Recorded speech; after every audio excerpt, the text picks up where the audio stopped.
ចាបងប្អូនទាំងអស់គ្នាផ្សំខ្ញុំសួរបងប្អូនថាដាក់កងស្បូនអ្នកដែលមានបទពិសោធន៍ដាក់កងក្នុងស្បូនតើឈឺអត់អញ្ចឹងសម្រាប់ដាក់កងក្នុងស្បូននិយាយទៅយើងនិយាយឲ្យ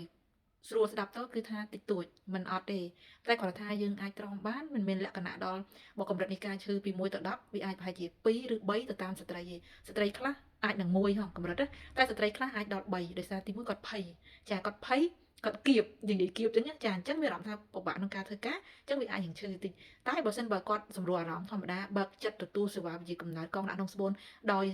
ដោយសុបាយចិត្តគាត់អត់សូវភ័យគេថាគាត់សុបាយចិត្តដែរតែគាត់អត់សូវភ័យអញ្ចឹងគាត់អាចប្រើបានហើយអត់ឈឺទេចាហើយបើសិនទៅប្រាប់គេថាអត់ឈឺទេគេអត់ជឿទេចាគេអត់ជឿទាំងខ្ញុំទាំងគេ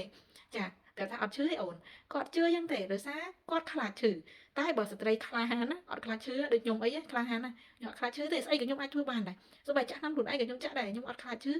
ចាទោះថ្នាំនឹងចុកមិនខ្ញុំចាក់ហើយខ្ញុំ ដើរប្រុយចាហ្នឹងខ្ញុំអត់ខ្លាចឈឺអញ្ចឹងខ្ញុំចាត់ទុកថាកម្រិតនៃការឈឺរបស់ខ្ញុំអាចនឹងមួយចាយើងថាតែមួយបានហើយអញ្ចឹងបងអូនដាក់ខ្លួនឯងមិនយល់មិនដឹងបងប្រាប់ថាអត់ឈឺហើយនៅតែអត់ជឿទៀតនឹងដឹងបញ្យល់ថាមិនទៀតណាតែគាត់ប្រាប់ថាកម្រិតនៃការឈឺពី1ត្រឹមតែ3ទេយ៉ាងច្រើន3តែគាត់ថាយើងដាក់ទៅបើសិនយើងសម្រេចចិត្តចង់យើងណាត់រយៈពេលយូរយើងអត់ចង់តន់យកកូនទៀតរយៈពេលយូរឬក៏យើងឈប់យកកូនហើយមិនចង់ប្រើមជ្ឈបាយ